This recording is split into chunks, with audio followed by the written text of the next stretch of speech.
I'm calling to order the Gilliam County Court meeting, August 7th, 10 o'clock a.m.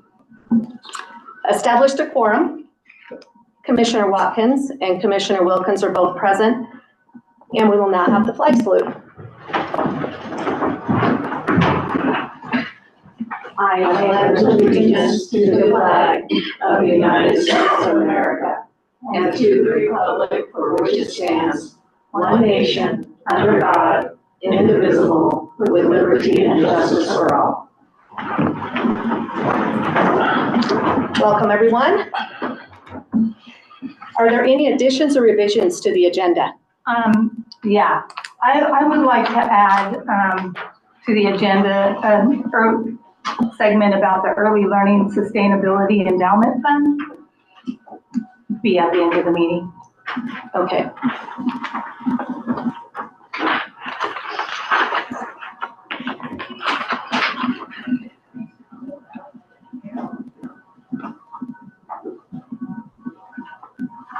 All right.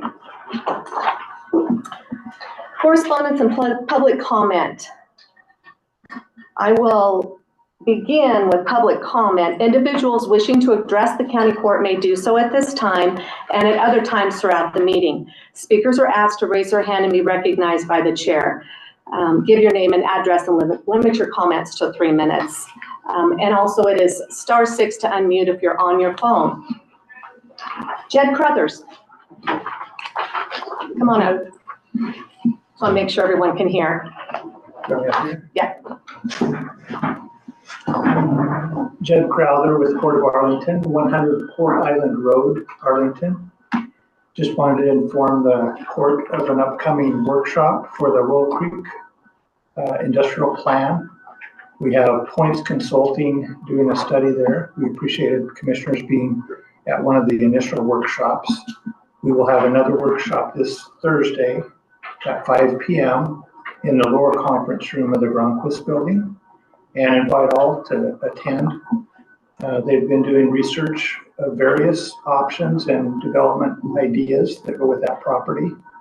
And we're excited about moving the needle forward on that project. So appreciate your participation. What time is that, Jed? 5 p.m. 5 p.m. tomorrow. It's our regular court meeting. Oh, okay. So we'll meet there and start with that workshop. And if others need to leave after that is totally fine. Okay. Yeah. I have a conflict, so. I'll be able to attend. Realize there's Thank you. board meetings and things like that too. Yes. Mm-hmm. I'll be there. Thank you. Thank you very much.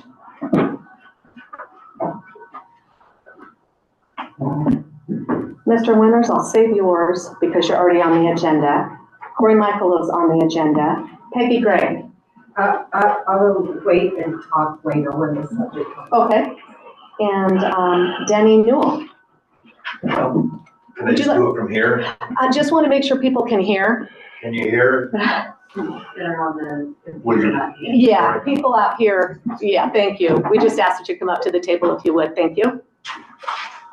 Denny Newell, Blaylock. Two things briefly.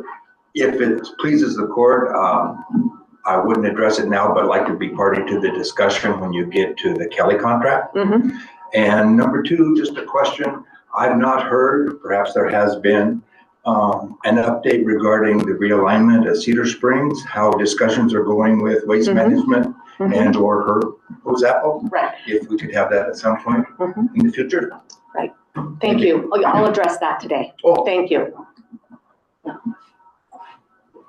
And that is everyone I have on the list that wasn't on the agenda. We will go into correspondence. We have the treasurer's report from Nathan Hammer, who provided the information that was in your packets, and it's also online. So I have a question. Did he have an accrued interest for the government pool? Some of these on. Online.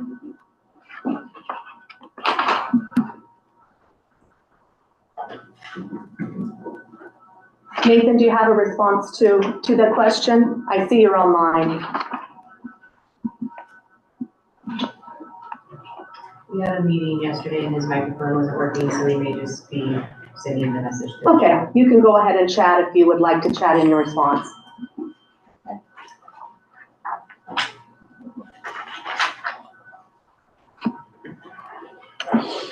That was just on the government pool, right? Yeah, it was Okay. this line right here. Yeah. It's usually pretty substantial.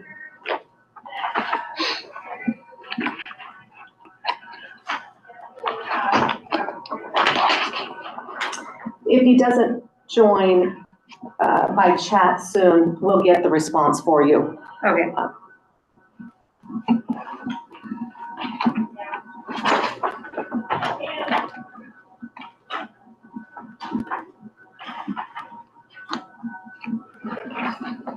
Okay. He may come on later. We also have the final reports for the competitive grants that have been submitted. So, sorry. So the letter from the SWCD from her, that's where we'll be addressing that later. Okay, it was in correspondence. Mm-hmm. Okay. Right, and we do have the letter from Herb Winters from Soil and Water Conservation District. I'm gonna allow him to address all of that at this time, and then you can be on your way. You can address everything that you'd like to address with the court. I want to move up the new business items so that he can cover it all. Some of this has changed since the agenda's been done, so he can give a full update of where we are. He will be covering the Lone Rock Fire update as well. And also, This will be 6.1. yes, so he's under correspondence as well as under new business, 6.1, 6.2, and 6.3. We do have, and he will address this, the request from Governor Tina Kotek to Tom Belzec, the U.S. Department of Agriculture Secretary, for the secretarial designation for disaster. And that's important because that will open up CRP grazing because of the situation with the Lone Rock Fire and the programs that are going to help the producers there. So go ahead, Mr. Winters. Thank you. Judge Patno, for the record, Herb Winters, the district manager for the Gilliam County Soil and Water Conservation District. Thank you for the opportunity to speak with you today. Make sure you speak up. Just want to make sure you're up a little bit. Okay. The letter that I sent to the court was given guidance by my board to ask the court to go to the governor to send a request to the Secretary of Ag, and she has done so. And so just wanted to give an update there. We have not heard anything this week, just that it's in process for the secretarial disaster designation. We hope to hear something soon. I've been asking for timelines, haven't been able to get one. It's frustrating for us. When was that submitted? I'm just curious. I believe it was last week. The letter from the governor Yes. was dated July 31st. July 31st, Mhm. okay. Yeah.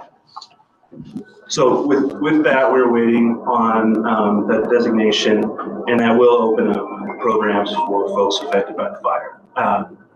This includes fence rebuilding. Judge Patno mentioned the CRP grazing. Right now, the folks out there have found ways to move their cattle around, and it hasn't been easy on them, but we're trying to do as much as we can to help out of our office. And so, like, just with that, we've mapped all the fences out in the area, trying to figure out, put together a budget. And we're just in Gilliam County, we're looking at approximately 300 miles of fence.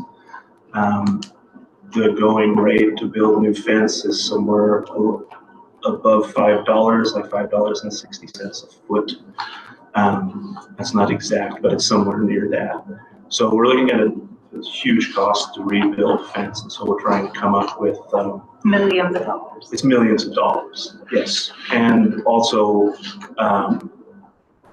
that will take a long time to build and to rebuild. So One of our main things is we need to do an inventory to see, we've mapped those fences. We need to know, some of them are probably just fine and some of them definitely aren't. So our office now is basically focused on inventorying everything that's been damaged, destroyed by the fire, that we can help with. And so there's a new technology that we are exploring right now, and that's what they call virtual fence. Think of an invisible fence for pets. It might sound silly, but it has been proven to work. It's a new technology, and we haven't worked with it ourselves yet, but we're exploring that as an option. So we think that if we were able to get virtual fence set up, we'd have to set up what they call stations. Think of like a cell tower that would talk to callers on cattle. And you can set boundaries on your computer so they can't get out. And right now, where the infrastructure has been destroyed, this is something we're exploring. And we think that we know that the cost, if we went down this road, will be substantially lower. We're estimating this now, but $300,000 maybe to cover the whole burn area, just based off of what they say this technology can do, how many acres each tower can cover. So these are just ideas that we're trying to look at. So you're saying 300,000 for what you were looking for the complete fencing, right? We think estimate for this, if we were to try to adopt this technology out there. And this is all, we still need to communicate this with the producers out there, but just want to, let everybody know to look into every possible option. And to rebuild the fence, if you were going to replace the fence that had burned, earlier I think you told me $8 million potentially would be the estimate? Okay. So insurance is not going to kick in and cover some of that this cost? is the best option to rebuild it is through the secretarial disaster designation. And this is all administered by the Farm Service Agency, not the SWCD. So I'm not super dialed into how these programs work, trying to understand it all. But yeah, really right now we're waiting on the secretarial disaster designation. And then in other areas, we are trying to, working with OSU Extension, they're putting together a hay donation program. We are just trying to put together a survey to send out to the community about CRP grazing. Once this disaster designation happens, then it opens up the CRP to grazing. And so if we have we just send out the survey to folks, and if they're willing to let anyone or a producer graze their CRP, they can contact the USDA Service Center and we can connect people. And I'll get to you in just a second. I just wanted to make one comment because he brought up CRP grazing. The difference in this year and other years is that we're not in drought. Yes. And the CRP grazing would have been allowed if you're in a drought year. So that's why we need this special designation. Dana? I have a question. I'm sorry, I don't know about this. You're talking about one of the invisible fences. Right. Yes. And that would be controlled from a computer? Yes. Okay, so if there is a fire, then they could disable that fence, allowing the cattle to escape? Yes. I did have lunch with the rancher yesterday who said one of the problems would be all the producers would have to have it because it wouldn't stop somebody else's neighbor cows from coming into yours and they don't have that. Yeah, that's what I would like to stress, that we're exploring this technology. We see that as a potential problem. So we've also mapped all the perimeter fences. So we know that the perimeter fences property boundaries it's around 100 miles of fence. So, it seems to make sense to us to prioritize that fence, to rebuild it with traditional steel fence. And then we can talk about these other technologies to lower the cost. And there's also a whole list of management benefits with that technology that folks could utilize. And again, we're just getting into the beginning of this and learning more about it. And the system would be owned by SWCD, not That's the what- individuals. That's what we're, like, right now, people need help, and none of the money that we can find comes quickly. And we're good at getting money through our grant programs. It just takes time. And so one thing we're exploring right now is, is there anything that we can do short-term to help folks out there? And one of those things is this virtual fence, and that we think would work. And with that, what we're considering is maybe finding funding to get a couple of stations that the SWCD would own. And we can set things up in emergency situations like this and help people out. And then in the meantime, we can be going after grant funding to build traditional fencing or find additional towers out there with grant funds. So right now we're just trying to get something to help. And we're talking to lots of different organizations to try to get that funding for Family Foundation, the Rocky Mountain Elk Foundation, our traditional funders like the Oregon Watershed Enhancement Board, just trying to get money as quickly as we can to get something out there. I'm sure I'm forgetting several things. Pardon me. Ultimately, we really are waiting on this designation. On the agenda,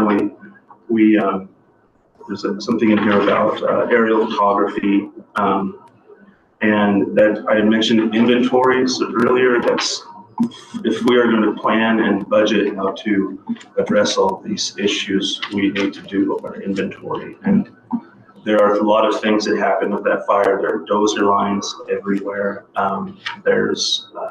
So we need to be able to map those dozer lines, because that's kind of a first priority to reseeding. We're already, I guess I should put it into perspective. The Rock Creek watershed is the biggest watershed in Gilliam County. And it's so big that it's actually divided into two, Lower and Upper Rock Creek. And the Upper Rock Creek watershed is the biggest. And it's huge. It has our highest precip area, and 52% of that watershed was burned in this fire. So when we start talking about flooding issues and erosion issues and things like that, we need to get grass seed out here as soon as we can. We're planning to get grass seed out there so it can be successful.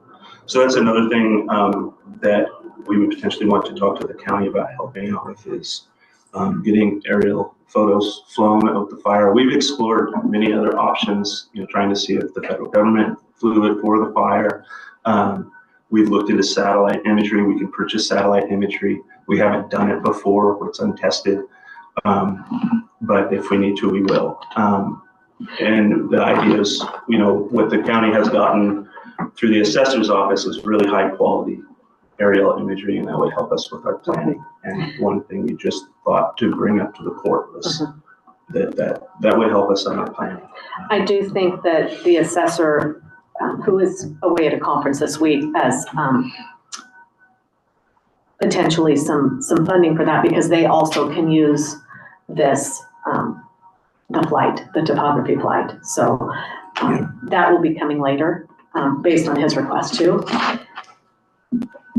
The disaster designation, also, there's a letter from members of Congress urging the Secretary of the Department of Agriculture to grant the designation for the disaster declaration. So just wanted to make sure, it seems as if everybody's trying to do everything they can so we can open up that funding. It will pay for hay they've had to use. It will pay for livestock losses.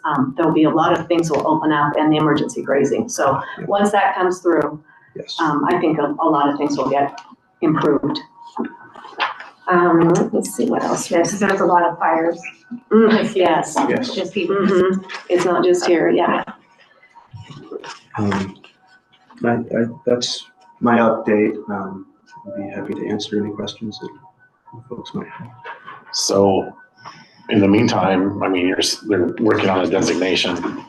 I guess from the court, trying to get the aerial would be something that we could, as the court could do as soon as possible for that would be very folks. Yeah, as soon as he makes the request. because they have the company that already does their flights.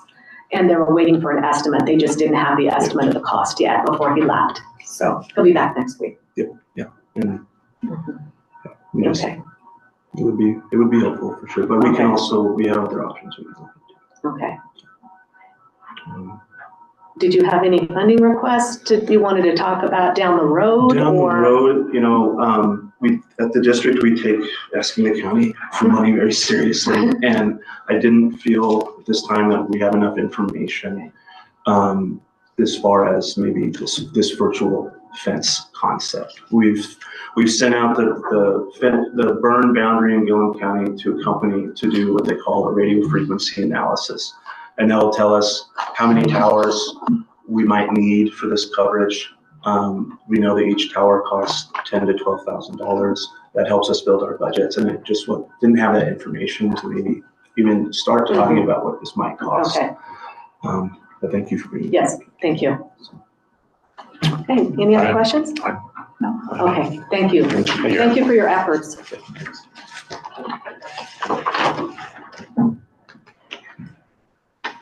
Consent agenda.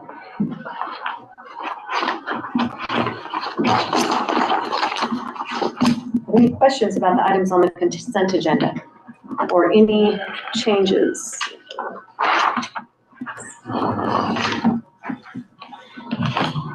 It is going to be item 4.1 to 4.12. Oh, sorry, go ahead.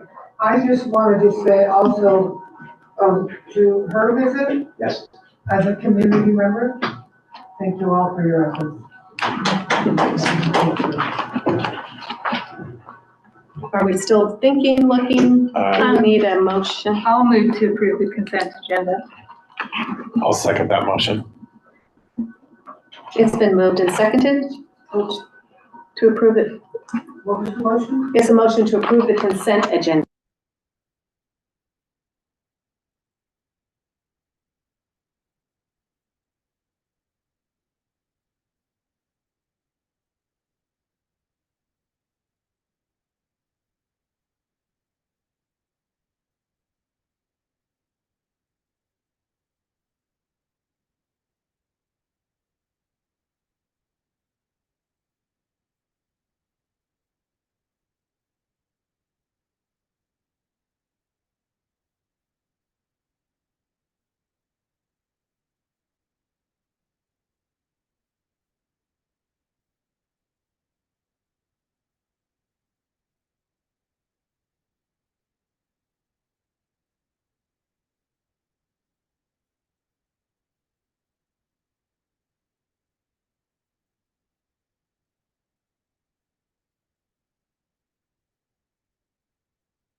Oh, do you want to try?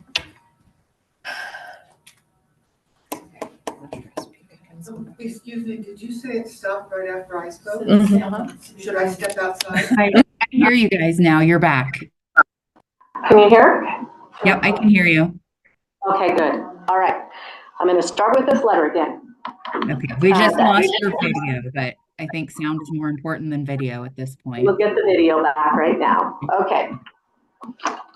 The Housing Planning Assistant Grant funds an update to the Arlington zoning ordinance to ensure compliance with recent applicable state statutes that allows the city to explore code amendments to reduce barriers to housing, ways to facilitate housing production and increase affordability and create housing choices. The 2023 City Council sought the grant to consider allowing middle housing options appropriate for Arlington. And this is from the city of Arlington, just want to clarify, that's who this letter is from. Middle housing is generally thought of as accessory dwelling units, duplexes, triplexes, quadplexes, cottage clusters, and townhouses. These housing types can generally be built at the same level so as to feel integrated into the city. Since Arlington is not statutorily required to blindly adopt the state's middle housing provisions, the Technical Assistance Committee will have the opportunity to tailor appropriate measures for the city. We are asking for roughly a 6-month commitment for the Technical Assistance Committee members through the end of 2024. This involves attending 3 meetings and helping plan, facilitate 1 public workshop. The TAC will hear and review staff findings of a code audit, and they will provide direction for draft and final code amendments on housing provisions. The final code amendment package will then be recommended to the Planning Commission and City Council for adoption in early 2025. If anyone is interested in lending your assistance on the Technical Assistance Committee, please contact the City of Arlington at 541-454-2743 no later than August 16, 2024. There's also a opportunity for a heat pump program for several counties: Gilliam, Grant, Harney, Malheur, Morrow, Umatilla, and Wheeler counties.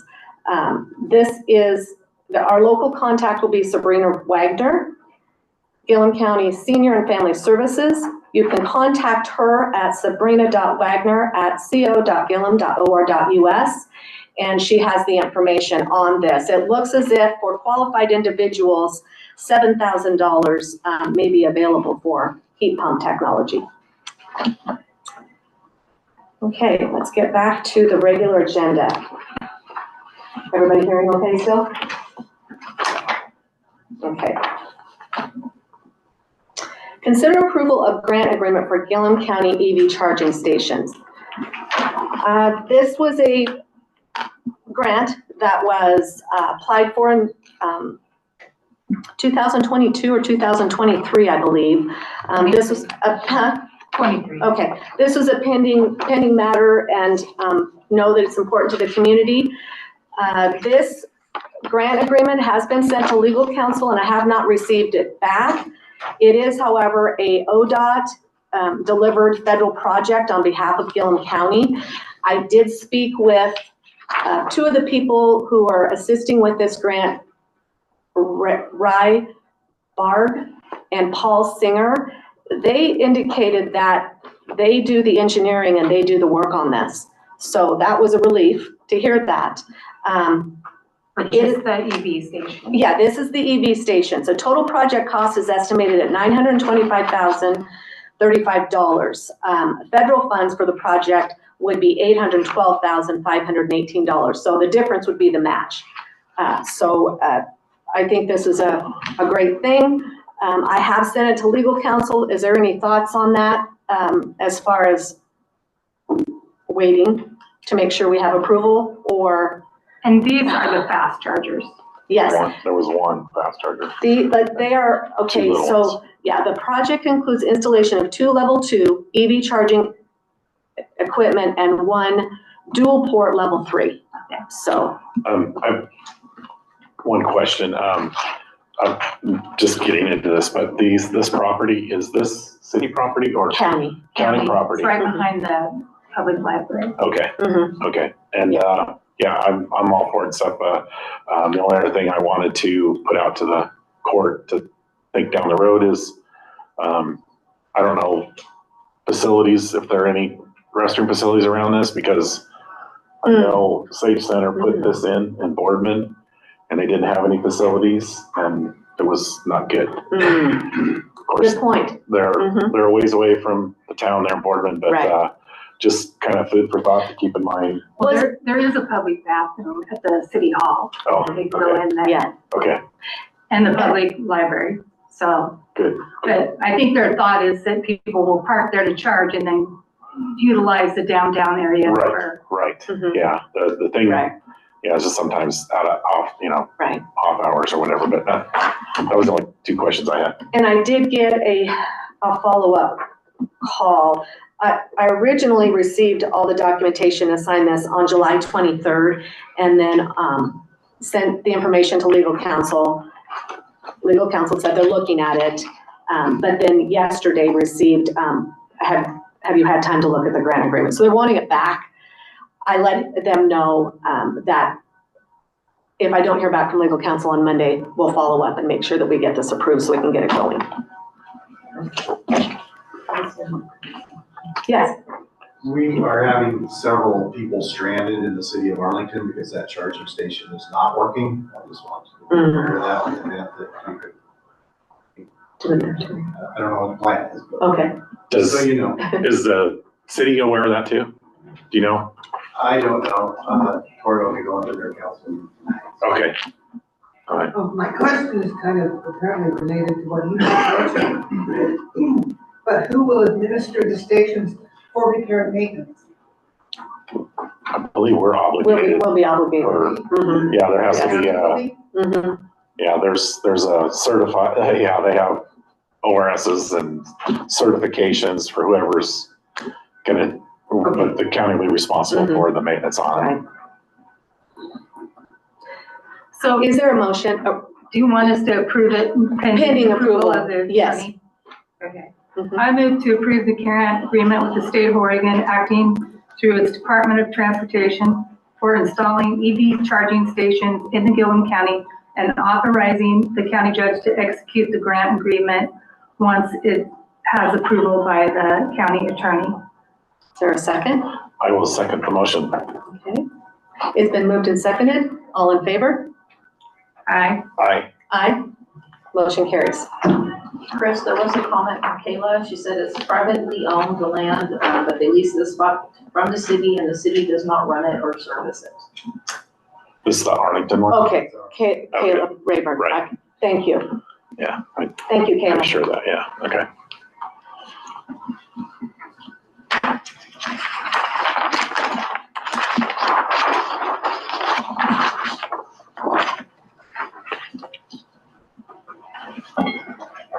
Okay.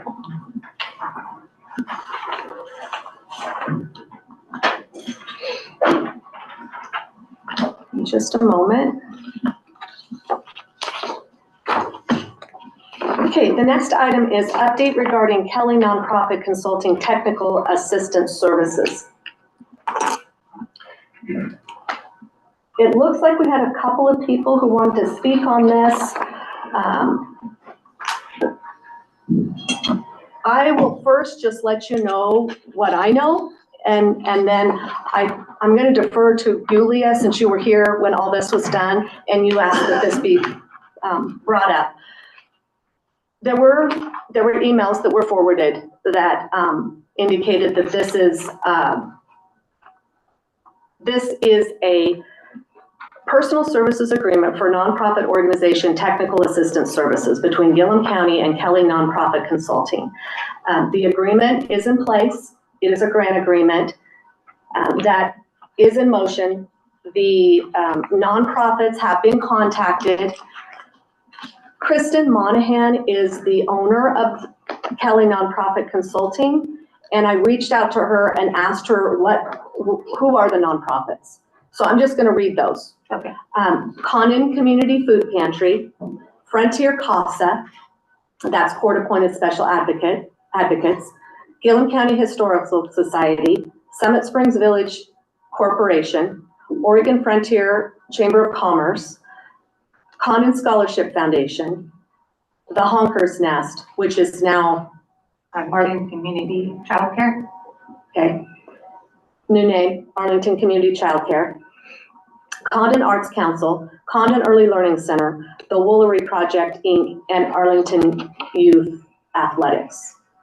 So those are the nonprofits. There is a pending one, but I don't know much about it. It's called Promise, Inc.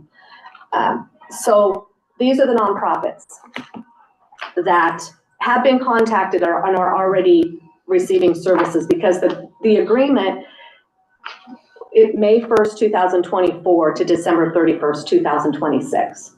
So it's already in place. Nonprofits are already working with Kelly. Yeah, I believe, I talked to that Jeremy Rogers of the Arlington Community Childcare, and he said they actually reached out and they are helping them right now, which is perfect because they're having to build from the ground up, so. Okay. I'm gonna let the people speak, but I just wanted to make a few comments first. I received feedback on both sides. I received feedback that this is wanted by some of the nonprofits, and I've also had feedback that there's concerns about the agreement. I think the amount of money is the concern. I'll let people speak when they choose to speak. It's $1.1 million over the course of 2024 through December 31st of 26, yeah. There is a termination clause that if things don't work, there is an opportunity, but I think we have an agreement. Yes, it was a prior county court. I'll allow people to speak on this, but. Well, I think the other thing you see in the agreement is that if we don't use all the services, we don't have to pay for it. We're not obligated to pay the whole amount if it's not needed. So if everybody gets to year 2 and decides they don't need any more help, we're not obligated to continue paying for. Okay. All right. So with that being said, who do we have who's good? Peggy Gray, did you want to speak on this? Yes, I guess part of what I was going to say has already been resolved, evidently, because the grant people are already working it, which I didn't know that had already come. So when you say if they don't use it, do they use it for certain hours, or are we limited to certain hours? There's a scope of work. Or amount of money, or how do we know if we don't use it? Okay. There's a scope of work that I found, and it lists out estimate year 1, year 2, and year 3 hours and costs. Year 1 estimation is $417,600. Oh, so it's $5. Year 2, yeah, it's an hour, the hours they put in. Rate For that. And what was the hourly rate? We did talk about that before, but I can't remember. 150? 120? $120 an hour. Yes, that's right. We did talk about that before. Year 2, $408,000, and then year 3, $318,000. So that's what it is. Do we know who helps these different people? I mean, is it the same consultant, I'll call them, because I don't know what else they are. Or is it the same people that help everyone? I do not know that. Like you're asking, like in Gilliam County, or is all the nonprofits working with certain individuals? Yes, that's what I meant. We don't know. I don't know. I'm guessing they have a team of consultants that Okay, because I'm just gonna read this then. Okay. All right. Would you like to come up to the table so you can be heard? Yes, Thank you. sorry, I just.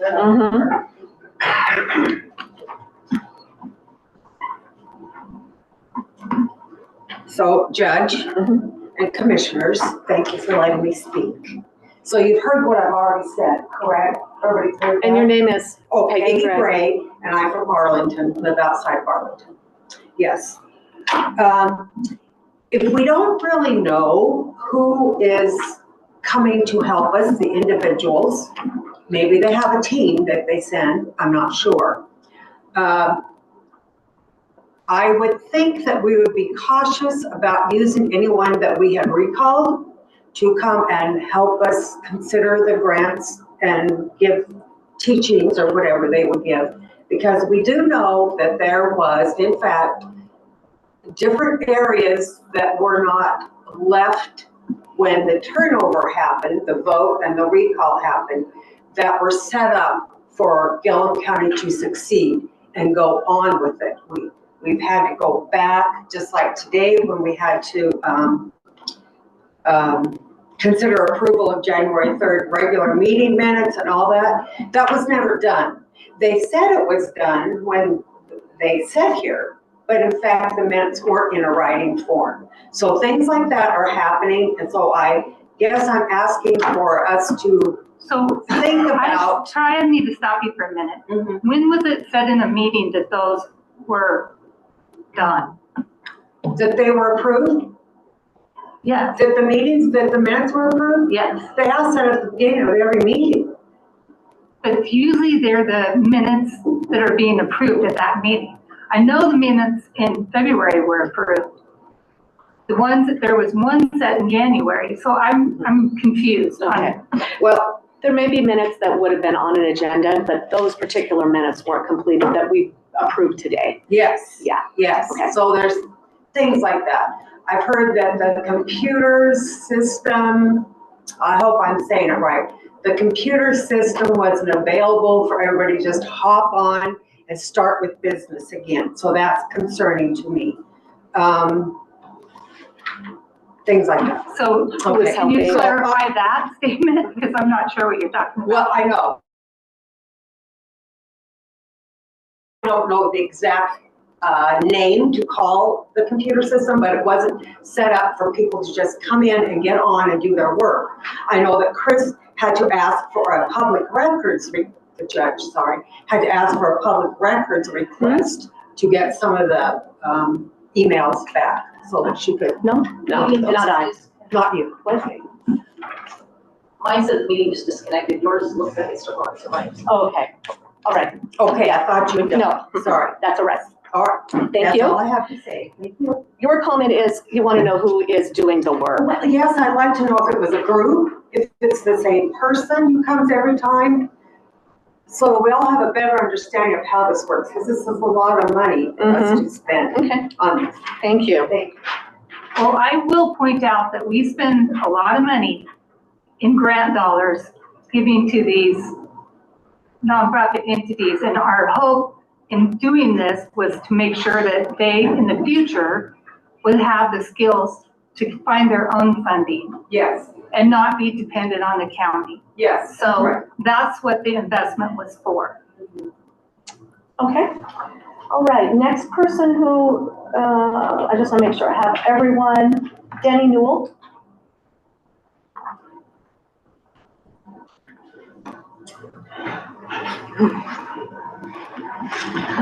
Again, Denny Newell, Blaylock. Since I became aware of the project, I've had real trepidations about the way he formulated. Not because I don't think it was well-intended.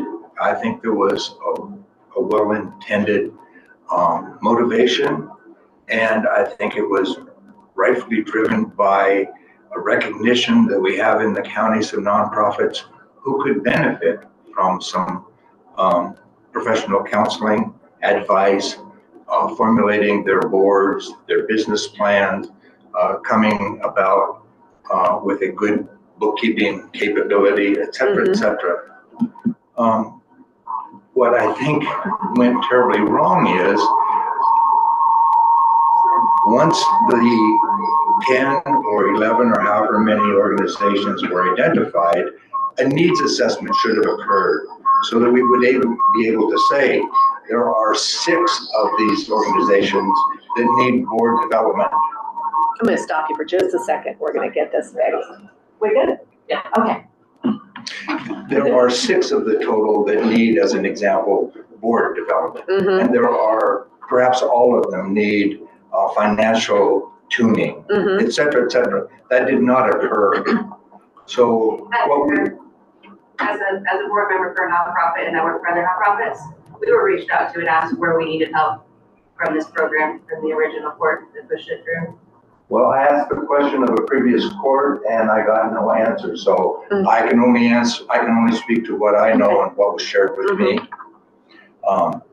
And it seems that an inordinate amount of money is being expended at a rate which outpaces most consulting costs of this nature. So I have fundamental problems with the outlay of $1 million or anything approaching that to do a job that is not well defined. I think it's incumbent upon us to understand the needs of each of those organizations and then put the resource to meeting those needs. Mhm. But until we know what their individual needs are in a formalized fashion, I think it's money ill spent. Okay. Thank you. I have one question. Oh, Dave? Oh, Brooke. Oh, no, you said it, they met with, So I guess it would have been in fall of 2023, we were approached by the county court, all of the nonprofits okay, within this whole county, asked if we would like to utilize a service like this, what type of items we would need help with. We filled out this nice little form, went back to the court. That's when they pushed out to Cali Nonprofit to start doing that work. I think a big portion of that is if they come to the organizations and they ask us what we need help with, so it's not on your guys' shoulders. That's why we're hiring a consulting firm, is so it's taking off the plate of the county court. You guys already did that free work to seek out a nonprofit consulting firm. It's not a nonprofit themselves. They consult nonprofits. That's the difference. And then they come out there and they prioritize the needs, and they're a team. So if someone has specialties in grant writing, that person's going to reach out to us. If someone has specialties in finances, that person's going to reach out to us. It's not one person overseeing 12 nonprofits. It's a team of consultants who have specialized areas that they're helping us work on. So they can become self-sufficient. Thank you, because we didn't know that, no one told us. Yeah. Thank you. Okay. Well, we had, prior to you attending the meetings, we had 3 discussions about this prior to the December meeting, where everybody got upset about it, so. And again, the money's like you guys were saying, it's not out, we didn't upfront pay 1.1 million. It's based on what the organization's actually doing. This is a huge consulting firm, they're not just going to, and we have to track all our hours that we use them for and what we use them for. That'll come to you guys through Cali Nonprofit to show you what you guys are using. I guess. That's my understanding from a board member for a nonprofit, Okay. not from my involvement with the county. Okay. I guess one of the questions I have is this was a signed contract. It's in place. I guess how are we kind of keeping us in the loop, or I mean, Well, I'm just trying to see where we're at because I see that they invoice certain times. yeah. I'm just trying to. Well, and I think we properly just ask them to give us an update on how it's going with the people that they've reached out to, who they reached out to, and, because I do know they've reached out and are working with the Arlington community, because I talked to the chairman of the Right. board. I guess just jumping into this, I'm more, I guess how I word this, current up to date on our progression, I guess, on it. I don't know. I've not written a check for Cali Nonprofit. Yeah, it said invoices for consultant services shall be based upon consultants' fees and hourly rates as provided in Exhibit A, scope of work. We think that's what Exhibit A is. These amounts shall be billed to the county in summary form detailing the previous month's fees and costs and the percentage of the project completed to date on about the 10th of the month for all services performed through the last day of the prior month. So that's how the invoicing would be done. So it would detail what they're doing. Okay. Is there I anybody this else? is on the list. Anaheim. Okay. To one North Lincoln. Mhm. Okay, with regard to Kelly Nonprofit Consulting. When Kelly Nonprofit Consulting was first mentioned, the first thing I did was go to their website. Okay, there is no address listed on her website, but when I went to the state for business licensing, I found an address, and it's a private home. Now, I don't have any problem with people working out of their homes, I want you to understand that. But for someone with no overhead, $1.1 million is a lot of money. And that's my first question. Okay, and I want you to understand that I do think that our nonprofits need help. That's not what I have a problem with. Now, Kelly Nonprofit Consulting listed about 20 people on the website as employees. She has 3 primary employees. Okay, she's not paying 20 people a month. These are contract employees. When I went to LinkedIn to try and find out what their experience was and what their education was, I could not find one of those people on LinkedIn. I could find her 3 employees, but I could find nothing. I could find similar names, but I could find nothing that indicated education or experience, and not one of those names was linked back to Kelly Nonprofit Consulting. So I have no idea who these people are that are coming in with experience in finance or grant writing or whatever. I couldn't find any of these people on LinkedIn. Who are these people? That's what I want to know. Who are these people that are doing the teaching? And none of you has an answer to that question. Yes. I mean, you can claim that they have expertise in finance. I couldn't find anything on LinkedIn. And the truth of the matter is that you may not even sign up for LinkedIn, okay? Somehow or other, they glean the information. I could find nothing from those people. Thank you. Is there anyone else? Okay, where do we go from here? Well, I guess like say my feeling is it sounds like it's kind of in motion. I just would like to know a more up-to-date, current.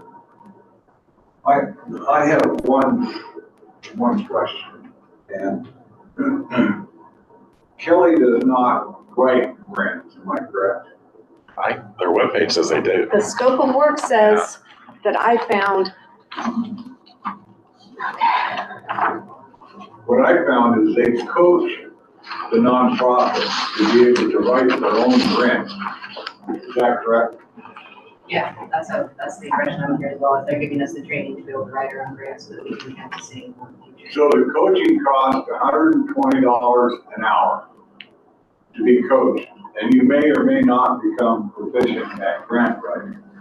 For the state of Oregon, the average cost for a very experienced grant writer is $44 an hour. Then it goes down to $26 for the brand new people.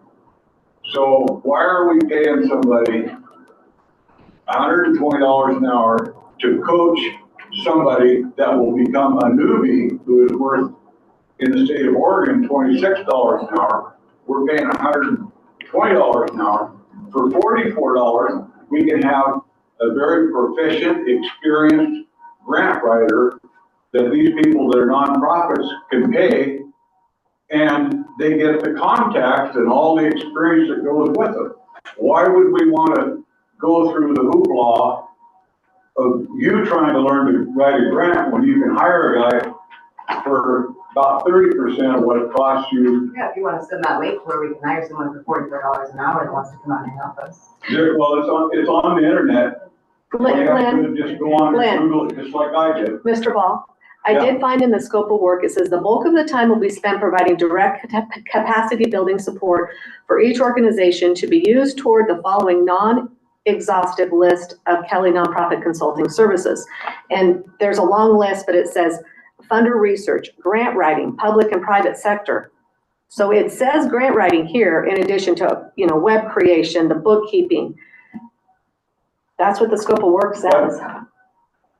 But when I read it and did a deep dive on it, the actual job that they do for the nonprofits, like this gal here is a board member, they teach that person how, and that's part of the contract that you sign with them. But that's just for a grant writer. They're doing way more than just doing. Yes, and say, for instance, a business, to have a business plan. At $120 an hour, you're gonna hire somebody to teach you to do your business plan. On the internet and anywhere else for small business or small nonprofit business, the contract for very experienced people is between $2,500 and $5,000. So it looks to me like they're hiring the guys that you could hire and then charging you a premium to be the middleman. Would you be able to help us, Leah, with the monitoring of this?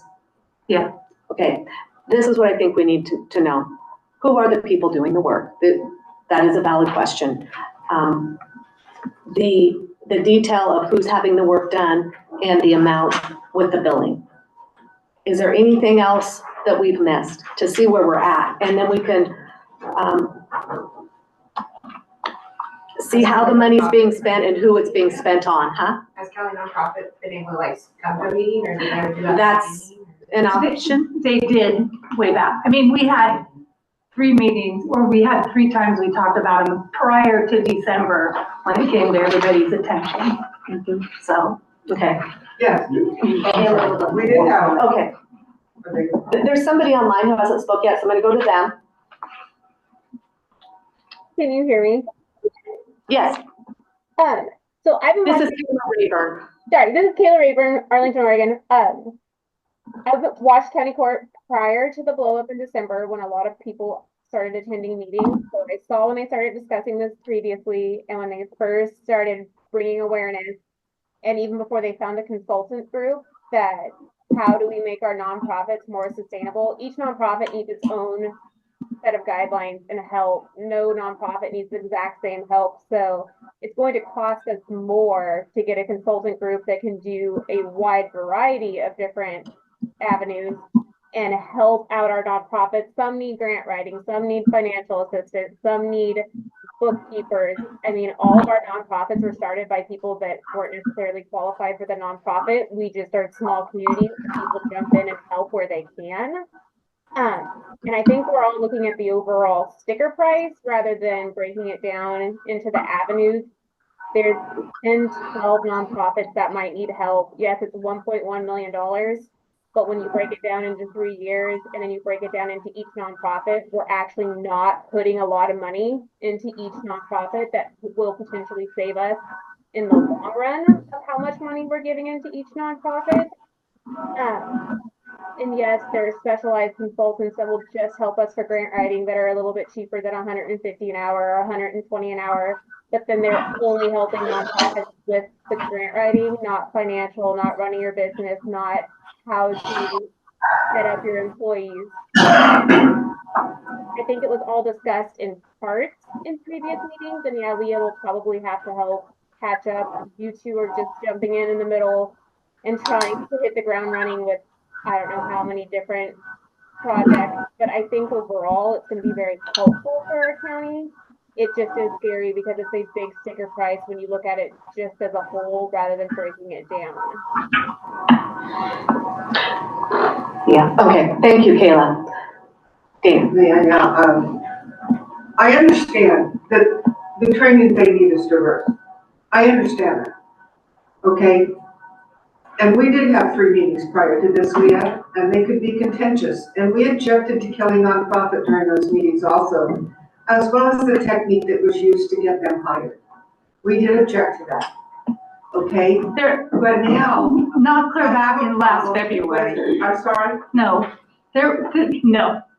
When I first got on the county court, we started discussing it. Leah? And none of you guys were sitting in meetings. And then we were sitting where? In the meetings. In what meeting? Okay, Let's let's just stop and back up. Let's stop and back up. We have a lot to get through today, and I want to make sure everybody has their time. Go ahead and summarize what you're going to say. I understand Mhm. that the information they need is diverse, okay?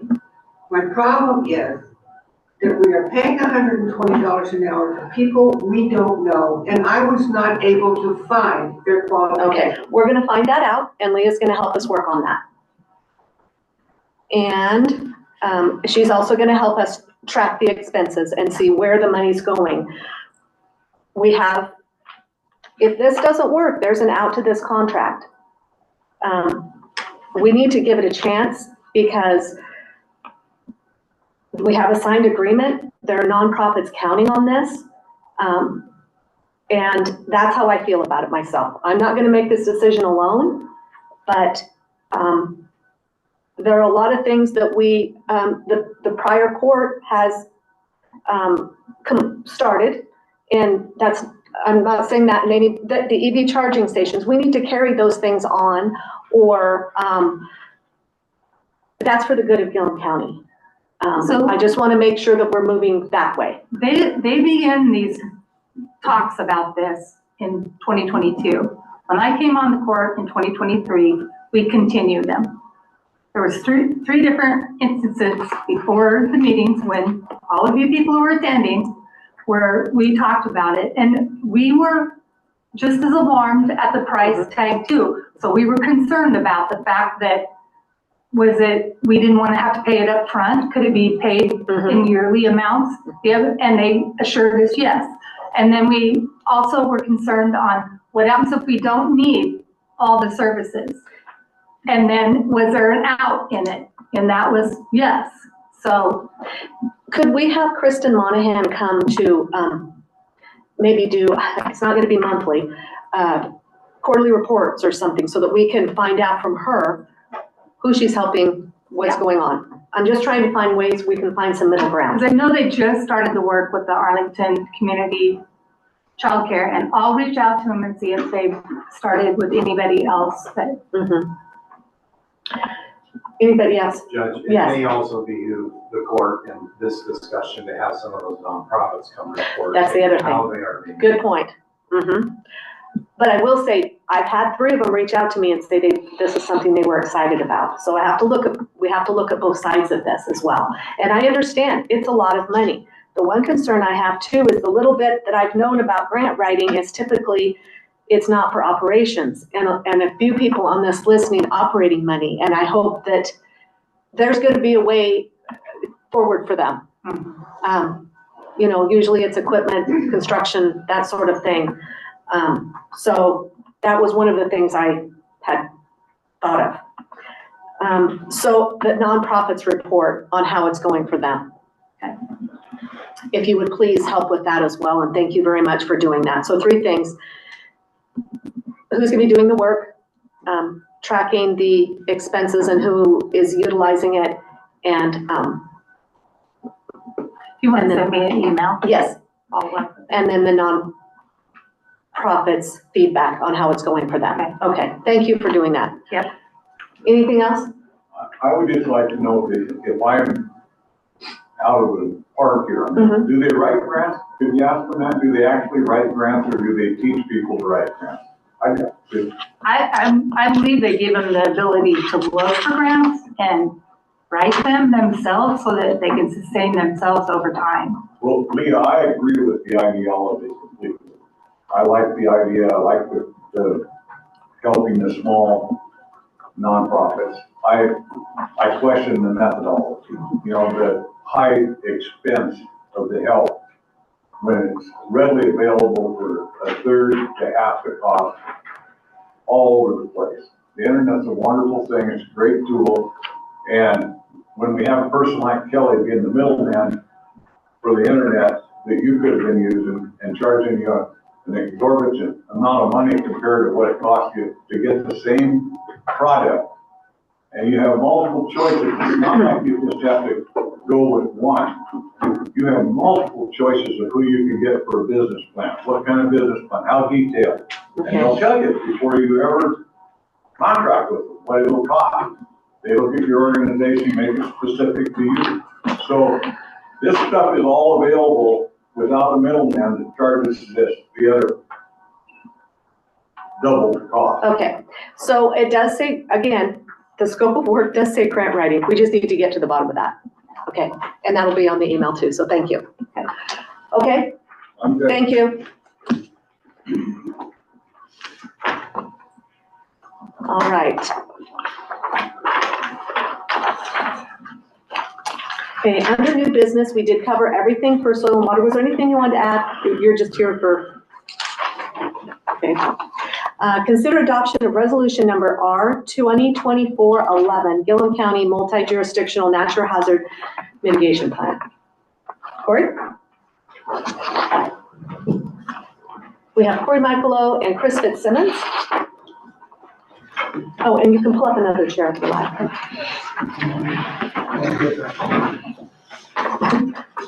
Should I hit it so it works? Kick the plug out? So I'm going to, yeah. So I'm going to start and just talk a little bit, because you guys are fairly new when this started, about the process. So Natural Hazard Mitigation Plan for Gilliam County, they are to be reviewed and revised every 5 years. So in 2022, I applied for a $25,000 grant to review and revise ours, and was awarded the grant through FEMA/OEM. And so I went out for bids to award a contractor, and so was awarded and got Corey as Fairwinds Consulting. So glad to have her on board. And it pretty much goes, we pretty much get together and create a stakeholders group, which consists of the counties, our 3 cities, and other stakeholders from the state, the feds, road department, BLM, SWCD, and assessor's office, planning department. Yeah, I can't think of anything else. And we hold a couple of different stakeholders meetings, discuss, and then we meet individually with each of the cities to go over their specific needs, and then go together and create the different updates for the plan. And then the plan gets sent first to OEM and FEMA for them to approve the draft, and then it comes back to us after they have approved it to get our counties and cities approval. So that's where we're at right now, and I'll let Corey talk about the plan. Okay. Quick question, who's OEM? Oregon Emergency Management. Okay, all right, I was thinking it was. Sorry, I'm into the acronyms, and I can go crazy, I can go way down that. I just want to make sure, okay. So yeah, recently FEMA approved, conditionally approved, pending approval of the court in the cities, the Natural Hazard Mitigation Plan for Gilliam County. It's multi-jurisdictional, so it covers Gilliam County, Arlington, Condon, and Lone Rock. And the purpose of it is pretty much to help the county prepare for the long-term effects from natural hazards.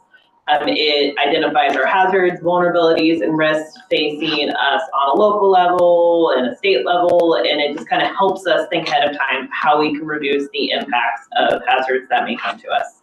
Like Chris said, it has to be updated every 5 years, and what it really does is it gets all the important stakeholders together in the county. We probably had like 20, 25 people at the meetings, because we also had Public Works there to get their input. We had the road department, Oregon State Fire Marshal came, OSU Ag Extension, BLM, Forest Service, ODOT, like we had, and then we also had Gilliam County residents and representatives from the different governments. And it gets us together to talk about mitigation. And one of the most important things we came up was a list of 35 total actions that the county would like to take in best case scenario, that range from being inexpensive outreach to multi-million-dollar building retrofits in case of an earthquake. So we have multi-hazard actions, which will impact several different risks. Like if you wanted to, for example, one of them is look into funding for a generator for the Arlington State Hall. because then the Arlington City Hall could be used as a warming center or as a cooling center, or it keeps all the power there on the servers if something were to go out, or to like retrofit Arlington City Hall for earthquakes. That way, if the big natural hazard, if the Cascadia earthquake hits or other earthquakes hit, and it's not just Arlington City Hall, we have buildings in Condon and we have buildings in Lone Rock as well. That was just the one I can think of off the top of my head. We have 35 total actions that cover multi-hazard, drought, wildfire, winter storm, windstorm, landslide. And then we also have one that's just extreme weather, which takes into a case sometimes the flash flooding, hailstorms, and extreme temperature events that we can get throughout the county. So we have this list of 35 actions, and it makes Gilliam County and its jurisdictions eligible for FEMA funding for building resilient infrastructures and community grants, hazard mitigation grant program, flood mitigation assistance, emergency management performance grants, and most importantly to us right now, it makes us eligible for the fire management assistance grant that the Lone Rock Fire has currently been designated as through the state, through FEMA. So by having this plan approved, it makes us eligible for that funding. And really the reason they want us to have ideas ahead of time and have this plan is so that when we request funding, they know it's something we've been thinking about, not just like, oh, states, feds are giving money for this, we want money for it. It's like, no, this is something the county has been thinking about for a while, or the cities have been thinking about for a while. Okay, great.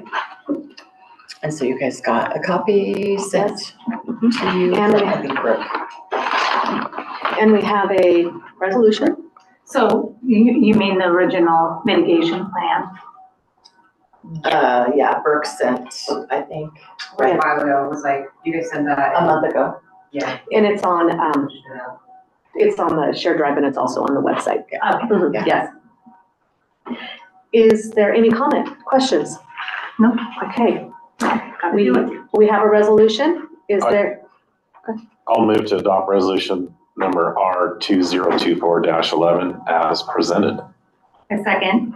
It's been moved and seconded to adopt resolution number R2024-11 as presented. All in favor? Aye. Aye. Motion carries. Okay, and just a little bit of update on the Lone Rock Fire along with Herb's. I am working on an initial damage assessment. The state did decide that they want to go ahead and get them from the counties because they are putting together numbers just to be on the safe side. If they get, there's a threshold that they could potentially meet. The governor did declare, the state as a statewide declaration already for the wildfires, which she did over a month ago. And I think that with as much as happened in the state of Oregon, they are trying to get all of the numbers put together to see if they could potentially meet the threshold down the road for a presidential disaster declaration. We'll see what happens. It's pretty high. So I am getting the initial damage assessment put together. I'll put down what SWCD has already got. I did talk to Columbia Basin Electric yesterday, and they are looking at $250,000 for their power poles. Wow. And that's just in Gilliam County. And they did tell me that they didn't have anything in Weaver County. That is a Columbia Power co-op itself that comes out of Monument. And then we did have, so far I have 3 owners that have structure loss, but it's not a primary residence. Those are just outside structures that were old homesteads. One's a cow camp and one's a hunter's cabin, all uninsured structures. Some of them were said, told the firefighters don't fight it, don't want anybody to get hurt. Or stuck where they can't get out of the bottom of the canyons and stuff like that. So in the process of getting some of those costs put together as well. So, and we do have a significant amount of pasture that was lost. Right now, I have not heard of any actual livestock. We haven't heard of any actual livestock that has been lost. So, so anyhow, still putting that IDA together to send to the state. So we'll see where it goes. Thank you. Yeah. Are they still trying to gather them? Are they kind of? I think Eric had got all of his together, and we went to the City of Lone Rock City Council meeting Monday night, and met with them, and I asked them, Monday night because I had a damage assessment packet from ODHS too, and asked him, is there anybody at all in the community of Lone Rock that they found out later had any damage at all down there? And they said, no, absolutely. I mean, they knew of nobody. But the one thing that they asked about is if there was any way that they could potentially get something done about the creek. They're concerned now about the flooding happening between the Lone Rock Bridge and behind the rock or the church, because of the willows and hemlocks and stuff back in there, and even the future of another fire coming. So there's burned all those trees out. Well, it didn't. And that's what they're worried about is another fire or flooding or anything like that. So there's some other stuff that they'd like to see happen down there. Their fire trucks that they have in the city of Lone Rock worked wonderful. They had a substantial amount of water. It was nice, but they are just worried about the creek right now. So, yeah. So anyhow, thank you. Yeah, we'll see what happens. Yeah. Okay. We're aware of that concern too, and so we've reached out to some engineers that we've worked with in the past just to see if they have some ideas that they get us started looking at that. In the creek, yeah. Okay. Yeah, so. Thank you very much. Yep. Thank you. Okay, next item is consider adoption of resolution number R 2024-12, declaring county vehicle as surplus equipment. This is a 2011 Chevy Capri to be declared as surplus equipment and to be disposed of at a public online auction. Anything from the sheriff's office? It's already been on that website. Okay, all right. Do we have a motion? Is that the one that comes with a tow truck? I move to adopt the resolution number R 2024-12 as presented. Is there a second? I'll second the motion. Okay, it's been moved and seconded to adopt resolution number R 2024-12 as presented. All in favor? Aye. Aye. Motion carries. Okay, then the next item is, do we have Kelly Smith on the line? This is regarding compensation for budget officer services for preparation of the 2024-25 budget and temporary IT duties. Okay, I will take it away. Yes. So just a little background for those in the audience that may not know me. I am Kelly Smith. I'm the appraiser and deputy tax collector. And in the wake of the recall and the staffing issues since, I was asked to prepare the budget this year as serve as budget officer.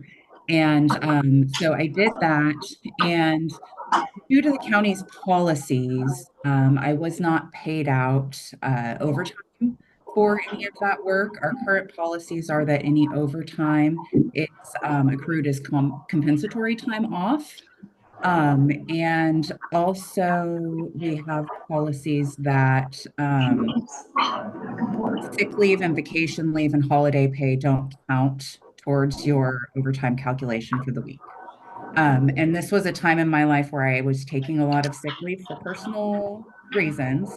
So I would take a sick day and then work till 8 o'clock the next night and earn a couple hours of vacation leave. So we already have a really good vacation leave policy in my mind. So I'm requesting that those hours that I worked, anything over 40 in a week, be paid as overtime for in CAD, as overtime pay for the work done on the budget. And that comes out to a dollar amount of $1,034.34. And then part 2 of this request is that while our deputy clerk recently resigned and she was doing IT duties, So as the past IT coordinator, I've been put in position temporarily to take over IT duties. So I'm asking for a differential, hourly differential pay for the time that I'm doing the IT duties. And I came up with an amount of $3.50 an hour that I would like to receive for the extra work on IT that I've been doing. And that was calculated because the IT is about 10 to 15% of the deputy clerk's position. And 10% at the low end of the pay scale is $2.58 an hour, and 15% of the high end is $4.62 an hour. So I settled somewhere in the middle at $3.50 an hour. So that's my request. I'd like to be paid that shift differential until 1 month after a new deputy clerk is in place for training time and purposes. Does anybody have any thoughts? So I just would like to say, and I know I've said this in the budget committee meetings, how much I appreciate what Kelly Smith did. She stepped up, and the budget was about 60% completed at that time, and she finished it, and she arranged the meetings and ran them, and I can't thank her enough for doing it. And I think what she's put on the table for us to approve is probably pretty conservative. Mm-hmm. So thank you. Yes. So I would like to make. Did you have any? Go ahead, Kelly. Oh, I was just saying thank you, Leah. I appreciate that. Yeah. Did you have anything to add? Yeah, I just want to say thank you for everything she did too, and stepping up and doing what needs to be done. And okay. Good. Well, and I know the IT, everybody always is like, oh, it's kind of one of those things that it takes a lot more time and there's a lot more to it than anybody knows. Right. Yeah. And it's been passed from one person to another to another. So right. And it's back to Kelly. Yeah. Lucky me. Yeah. Well, she's been a tremendous help to me as well over the last 5 weeks that I've been here, or 6 weeks. And so thank you very much, Kelly. I'll move to approve the payment for the overtime in the months of May and June in the amount of $1,034.34. I will second that motion. And then are you going to make a separate motion? Yeah. Okay. Okay, it's been moved and seconded to approve payment of overtime for the months of May and June in the amount of $1,034.34. All in favor? Aye. Aye. Aye. Motion carries. I move to approve the 2024 amended represented salary schedule as presented. And I will second that motion also. It's been moved and seconded to approve the 2024-2025 amended represented salary schedule as presented. All in favor? Aye. Aye. Motion carries. Thank you, Kelly. Thank you very much for everything you've done and continue to do. Thank you. Thank you. I really appreciate it. And are you sticking around on Zoom? I am not. I am supposed to be in a class right now. So I was gonna head back in there. Okay. Because on the compensation of the rates for the Gilliam County interns and fill-in employees, is there any conflicts that might come up with the union regarding that? No, there shouldn't be any conflicts with the union on that. And is The that interns if are they stay union. within the salary schedule amount? Yeah, the interns are not part of the union, so it wouldn't be a union matter at all. Okay, but I didn't know, I mean, I'm not talking about, mostly it's the temporary or the fill-in. Right? So they wouldn't be in the union. Yeah, it wouldn't have any union complications at all. Okay. A salary schedule are on the non-represented salary schedule. I don't have, I'm not connected to my files at the office right now, so I can't pull that up real quick. But yeah, if it's in the salary schedule, then the salary schedule would need to be amended based on whatever decisions are made today. Okay. Okay. Thank you. Thank you. You're welcome. Thank you. Okay, next item is appointment of competitive grants committee members. This just was an informal group put together because of how things went over the last few months so that we could get the operational support in North and South in special project funds. And want to thank those people who did step up. The people who. Yeah, because I think Sherry was the only one that was actually left. Right. So Marta Michaelo, Sherry Wilkins, Brooklyn Griffith, and Kelly Smith are those members, but it was just never formally approved. Is there any discussion?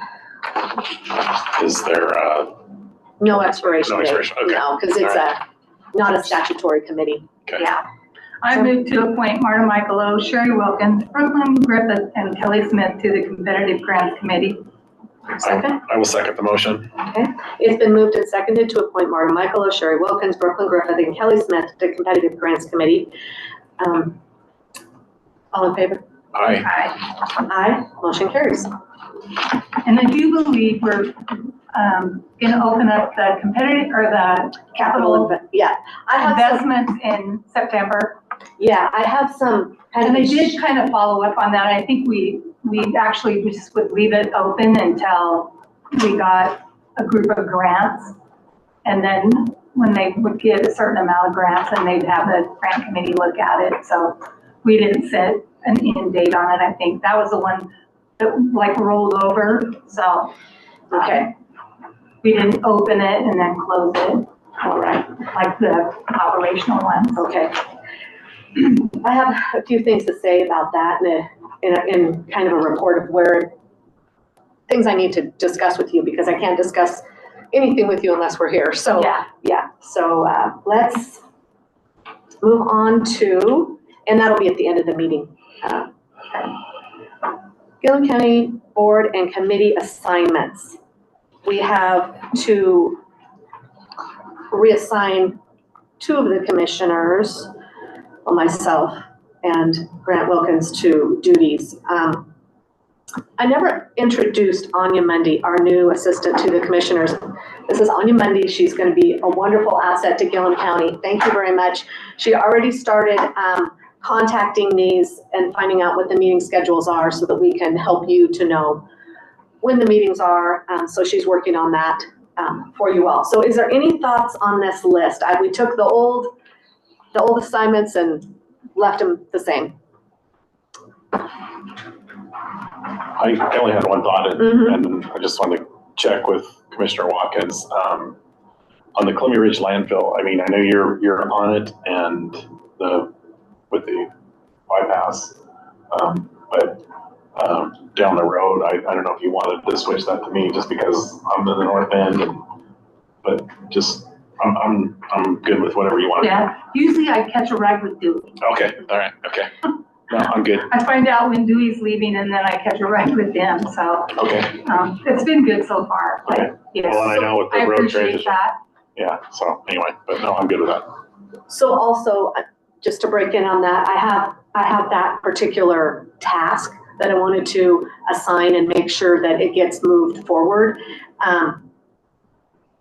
And if you or Grant are willing to do it, but if he's going to be the road department person, maybe he could help with that. Would you have the capacity to do that? And we're talking about the relocation of Cedar Springs. So, or do you want to do it? Dewey's not here today, but I think where he was gonna go forward with the survey engineer, which is gonna take a while. And I do know that I think he visited with Herb. Herb and Waste Management want a court member to help them to be in on the discussions, so that any negotiations that happen, they want a court member present to move that forward, because that's going to be something that is just going to have to happen. When they negotiate with Herb and everything. Yeah. Okay. And I think that was kind of the part of the when I went down to Waste Management with Dewey, the one trip. I think we took Jolie with us. Okay.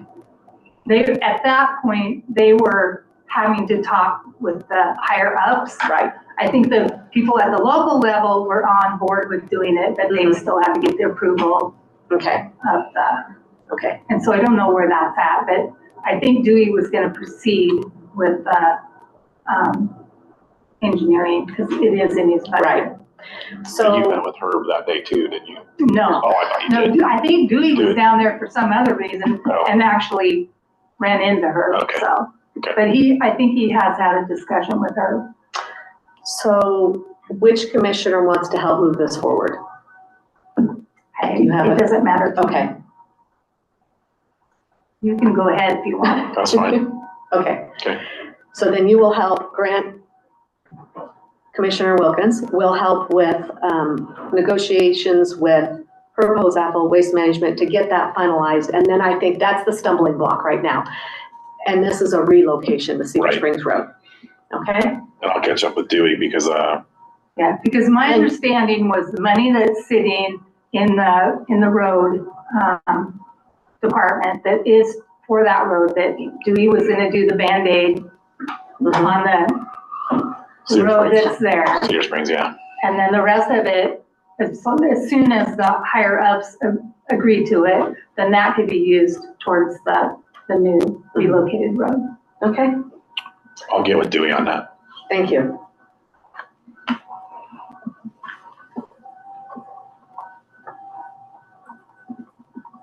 We didn't make a motion on this list.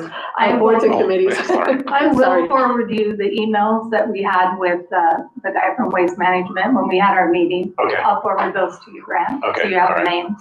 All right. I move to approve the Gilliam County Board and Committee assignments as presented. Second, It's been moved and seconded to approve the Gilliam County Board and Committee assignments as presented. All in favor? aye. Aye. Aye. Motion carries. Judge? Yes. Can I get a copy of that list so that I know? Yes. Okay, thank you.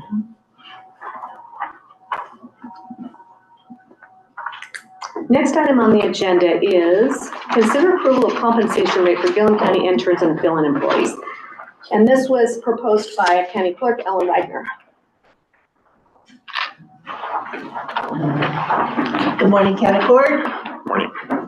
I'm here today to ask the motion that was made on May 17th County Court meeting to set compensation rates for interns at $13.20 and $14.20 for fill-in employees to be changed. Minimum wage, of course, changes every fiscal year. So for the interns, they need to meet the new fiscal wage, which is $13.70. I would like to see, to my knowledge, there is no fill-in employees for Gilliam County in the office, because the majority of the offices can close their doors. They don't have to have Our anybody. finance director said there's two. Right. Oh, there's two? Okay, Do it the library for building. okay. Okay, so I'm corrected. So I would just like that changed to, like Dewey came to the court one time and said, all fill-ins or interns that in fact have different skill sets in their job settings. And I feel it should be up to the supervisor or elected official of the department that should have the authority to determine those hourly wages. Okay. So I have a couple things, because I went back and actually watched the meeting. And even though you said the Gilliam County Court has no authority to set a specific hourly rate, I believe at that meeting that we actually said that this was just housekeeping and approving the intern wages for the year, and that it was an annual thing. Oh, it was So, an annual thing. Okay. So the minutes didn't reflect that. no. Okay. If you go back and watch the meeting Okay. minutes, it says Okay. that. All right. So, because I'm like sitting there thinking, no, it's not, I've been doing payroll for 41 years. And I would be an idiot to think that we can't move up with minimum wage, so. Okay. I just want to clarify that. Okay, thank you. But, I think we set the intern rate for, in May, because we didn't have a court. Amy and I met and we raised that intern wage to minimum wage. So that was gonna get paid out to the vendor people and stuff like that, so. But I think we also should stay within whatever the, salary schedule says. Because I don't think we should just decide willy-nilly what they will get paid a certain amount. I don't know that. And I don't know if the salary schedule shows an amount for. It does. Fill-ins. Well, it shows, I don't think they should go more than whatever the set rate is for the, so say if the deputy clerk's set, the beginning rate is $25. I do not think your fill-in should get paid more than the $25. I think we have to set some parameter. There should be a ceiling, is that what you're saying? We've got to set a parameter. We just can't say, well, we're going to set it at minimum wage for interns that come in, but you know, departments can decide whatever wage they want. So do we want to set a ceiling on it? I also agree that there's certain skill sets that they all aren't cookie cutter the same. So I think we need to make sure we take that into account, because you won't get people to help if there's not the compensation. And I agree with that, because I believe, and I had this discussion with Chris. It's in the sheriff's office. She said there's people that come in and all they can do is sit and answer the phone. And there's other people that actually can access the computer and do work, and, you know, so that has to be into consideration. So do we want to set a dollar amount? Well, I think the, I don't know if you have the salary schedules have. On the website, under, we got to get to the website. I just can't take my Zoom off. I got it. Okay.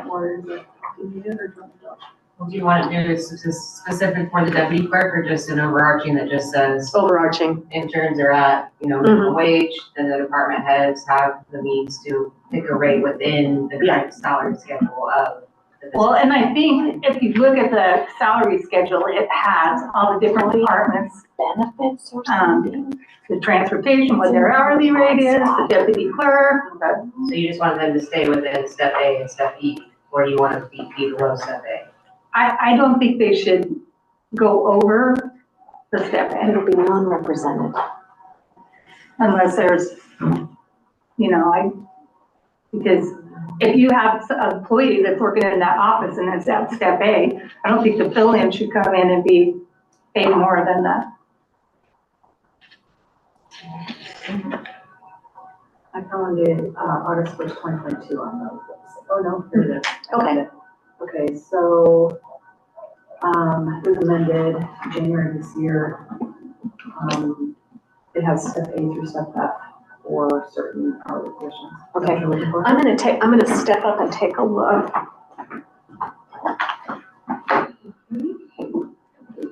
So we normally might only have a couple fill-ins, or? Right, it's not.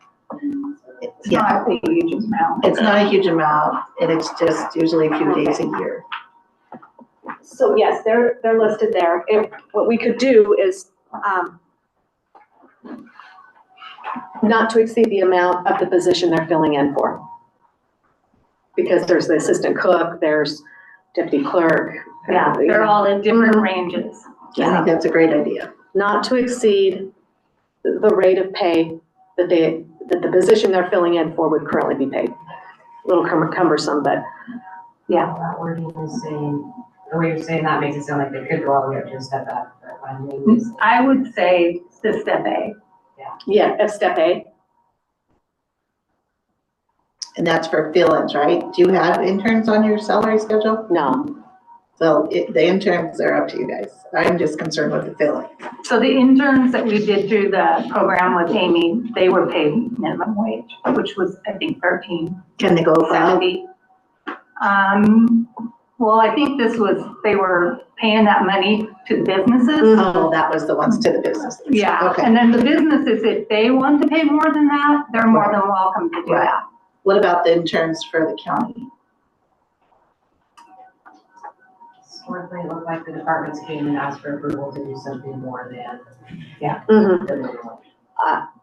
The person I had, Kirsten Smith, there was no one here. I had to have her and I had to pay her enough so that she would do it, and she was more than capable. So that's just an example of why it's important to have that latitude.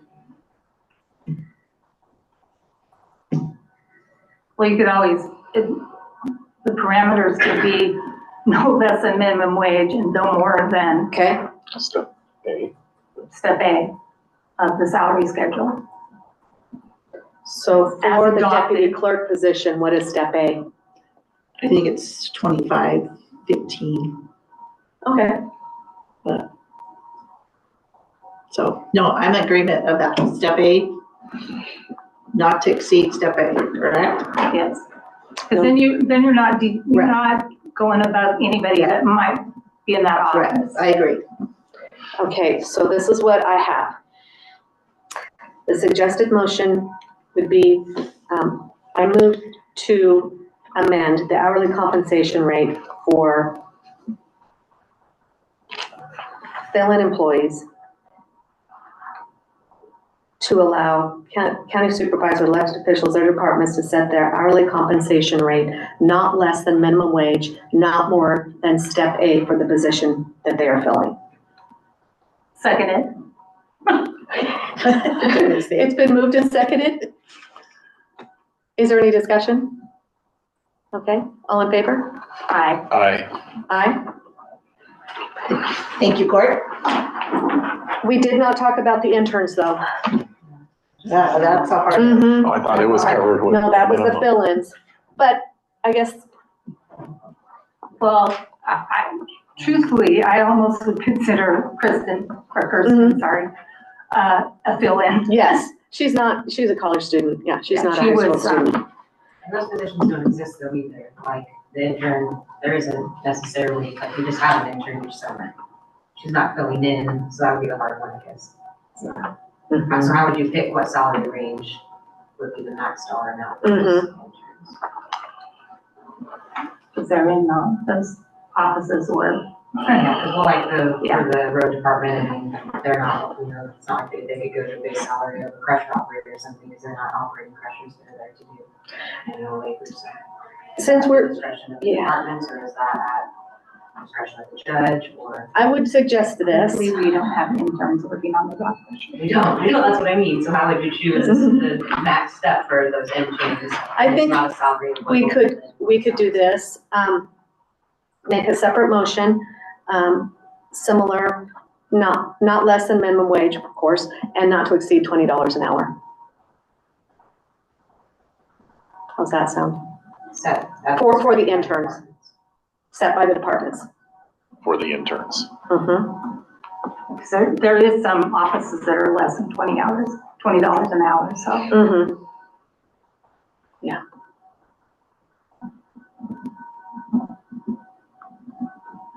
We don't have to make that decision today. Do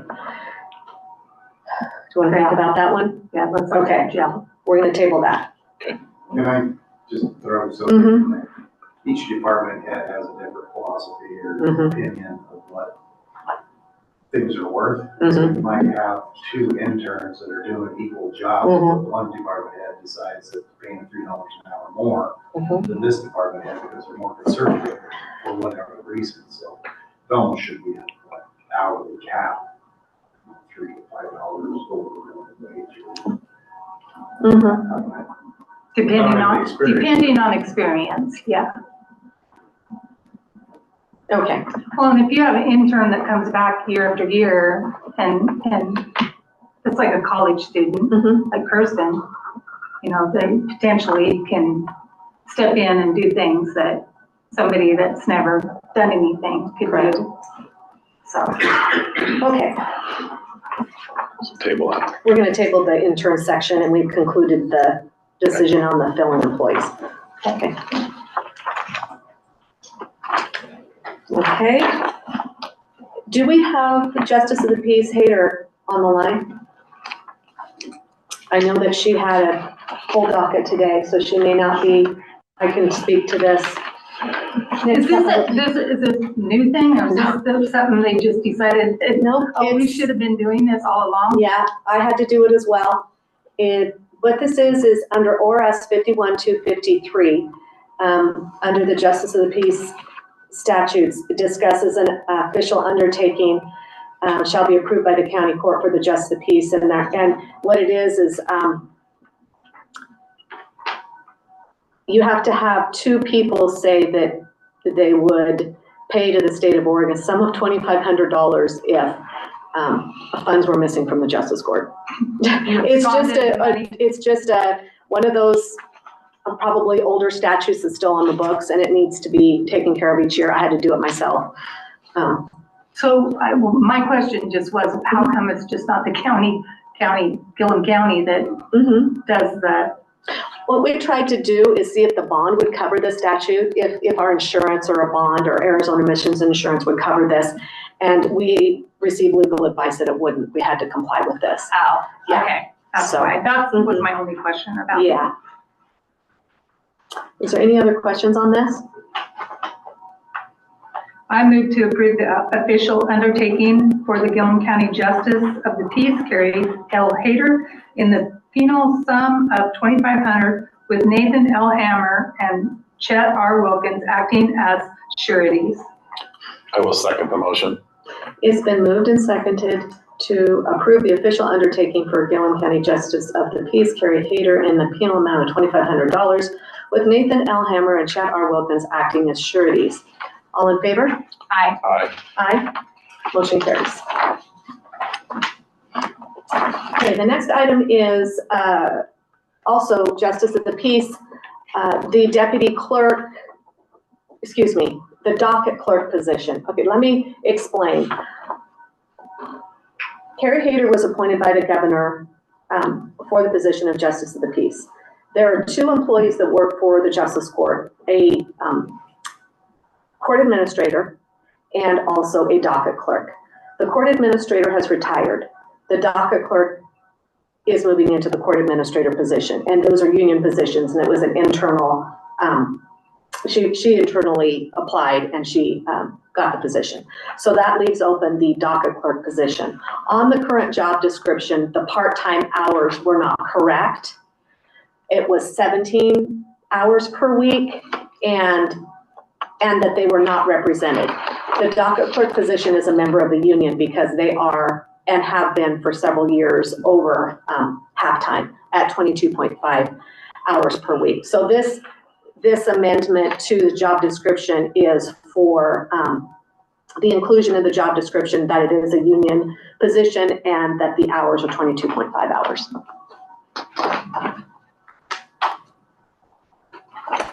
And it's no change from what it's been for several years.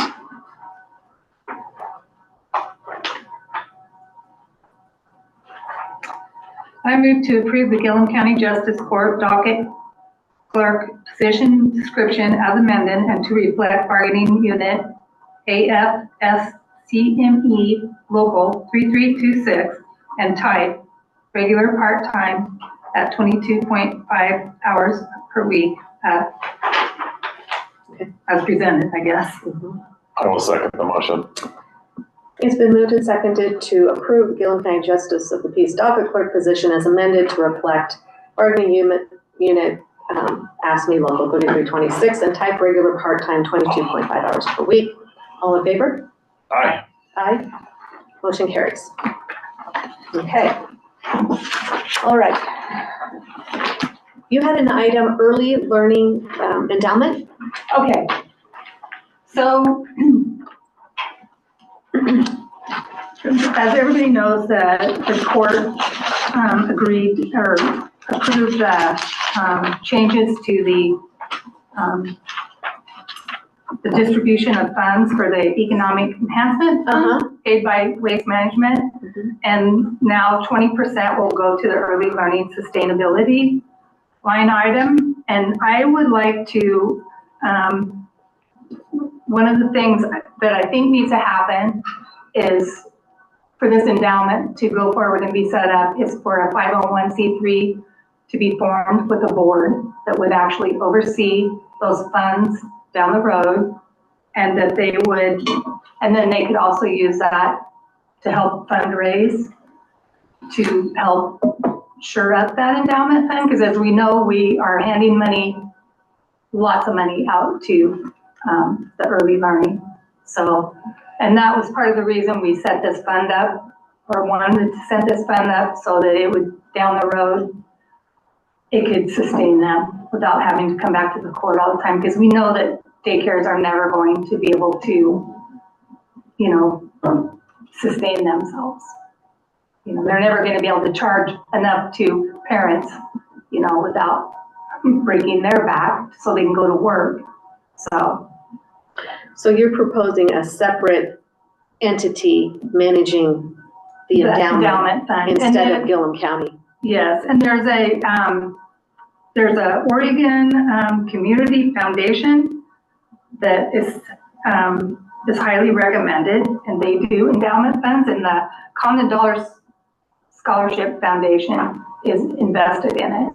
So the money will sit there all this year, and then in August, next August, Nathan would, if we could get this set up and get a board established from both ends of the county to represent both ends of the county, and then that money would go into that endowment, and then it would be held there until the point where the court no longer has money to sustain the child cares, and then at that point, hopefully that endowment could pay, you know, the interest off of it would help sustain them going forward. So, and I know from doing, I was part of the Condon Education Foundation 501c3 thing, and it is a process. It takes some doing. Who would set up the 501c3? We would probably get help from an attorney. When we did the one for the Education Foundation for Condon, we used Amy Coy's, their CPAs, because it's through the IRS, and basically you write that all up, and then you send it to them, and then they don't like this, so they send it back to you, and it's a process. But do we, with economic enhancement, I believe there's other funds that we have an endowment for, correct? That is it the homestead rebate that we have an endowment for in-house in our own coffers? I'd have to look into that. Yeah, I don't. Okay. I'll have to absorb this. This is new. I think explore it. I think that from everything I've read, the interest rate is really good in this investment program.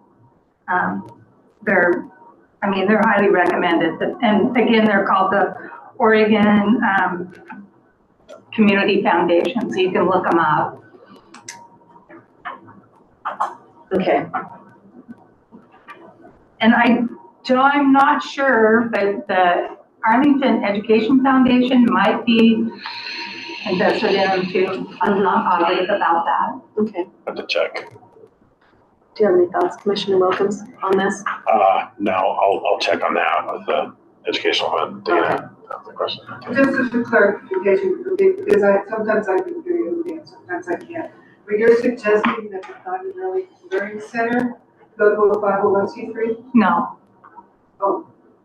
This would be a separate 501c3 entity that would have its own board, operate independent of the court, and it would manage the endowment, much like Condon Dollars for Scholars does in different 501c3s do. So, okay, and so they would have their own, and you have to run, when you apply for those, you have to do your bylaws, all your stuff, and it goes all through the Internal Revenue Service.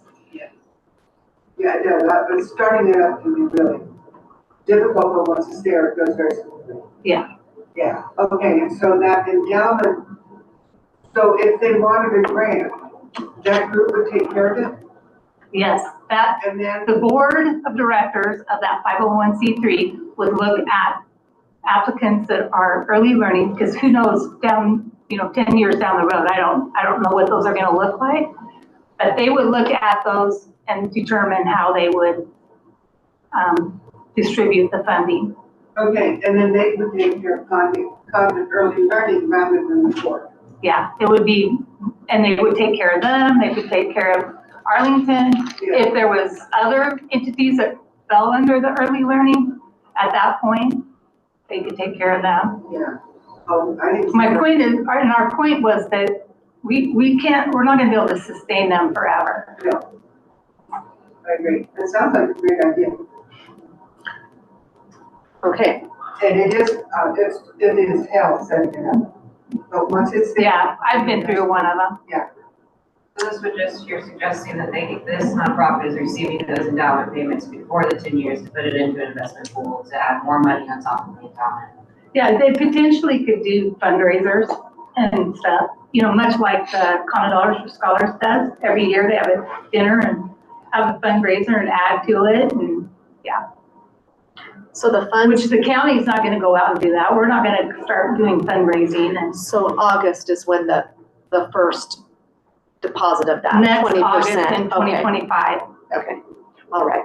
So, but it's a long process and takes some doing, so that's why I'm putting it on our radar to. Okay, And I would be willing to take the ball and run with it.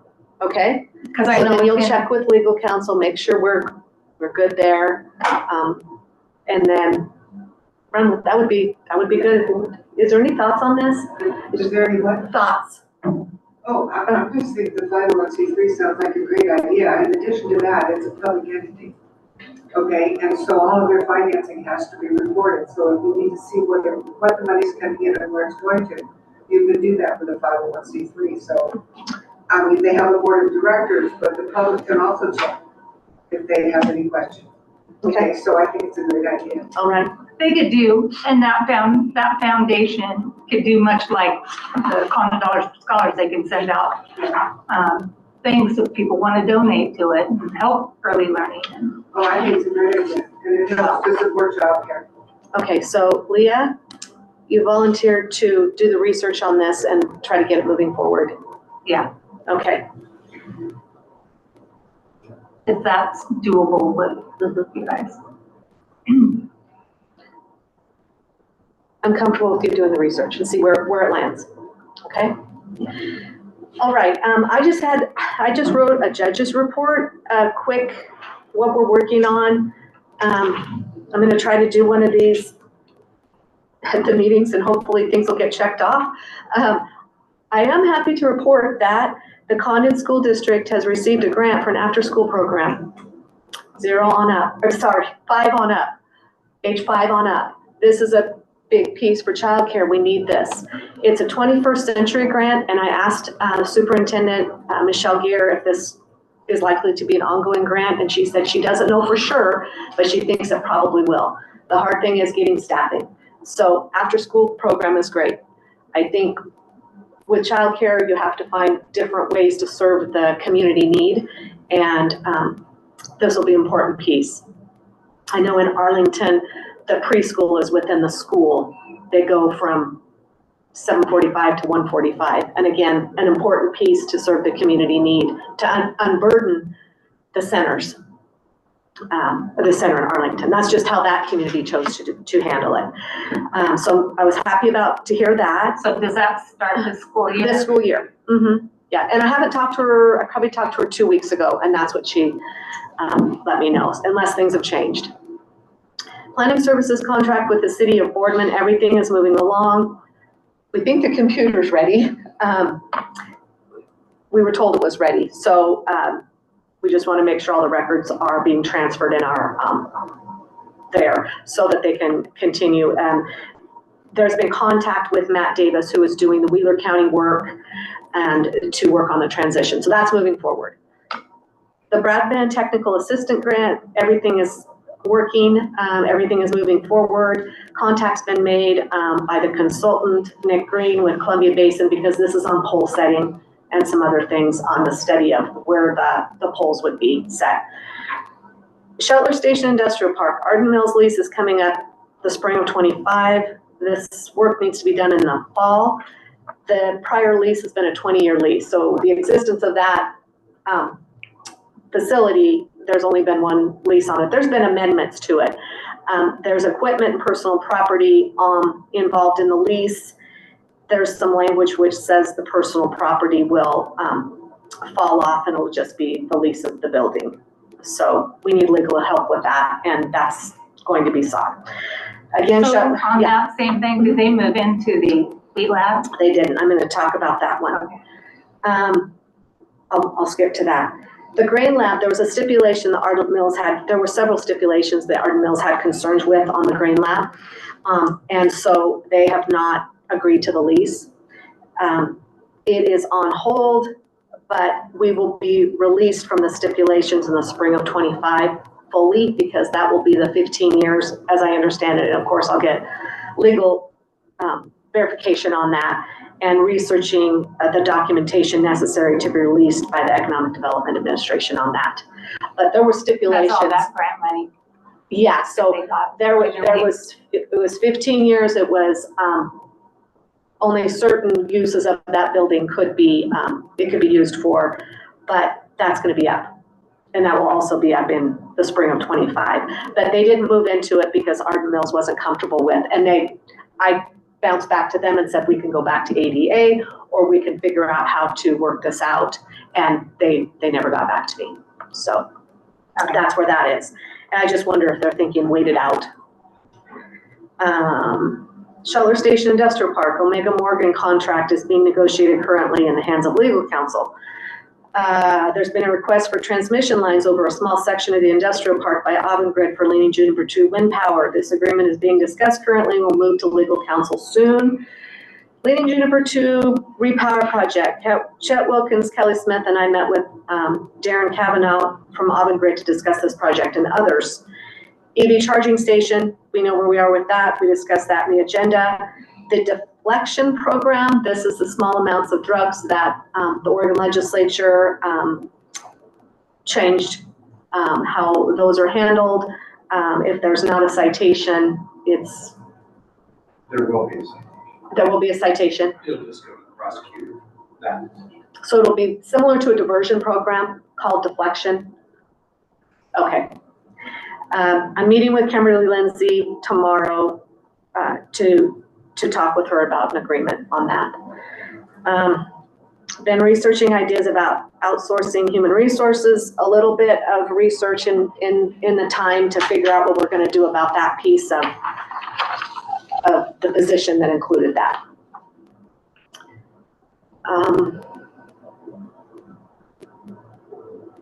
Anya's doing great. We also have Eileen Flory, who's helping just to watch the chat and helped with the setup of the, thank you very much for coming out today.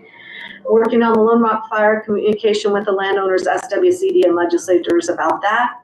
Cedar Springs Road relocation, Commissioner Wilkins has agreed to take that on because we need to not negotiate, but just move forward the negotiations with the landowner and waste management to get that moving. Agreements and contracts, Anya is creating a master list of all contracts with expiration dates. We found that we're having a hard time finding out there just needs to be some rearranging to figure out what's current and what's coming up for expiration. Accounting system, our finance director is catching up on accounting. There's some work that needed to be caught up. And there will be a new accounting system, which she'll work on in October. That will be Cassell, to integrate with our PayPro system. And she's also been helping a lot with the competitive grants program. I appreciate that. Thank you. Is the Cassell, is PayPro gonna migrate easier to Cassell, do you know? I sure hope so. Yes. But we are not to that point yet. We just met with them yesterday to talk about the accounts payable and journal ledger side of things, and then there's like different people that are supposed to reach out to us for different portions of it, so we don't have that person yet. But our go live date is supposed to be. Okay. Because that's part of the problem, isn't it?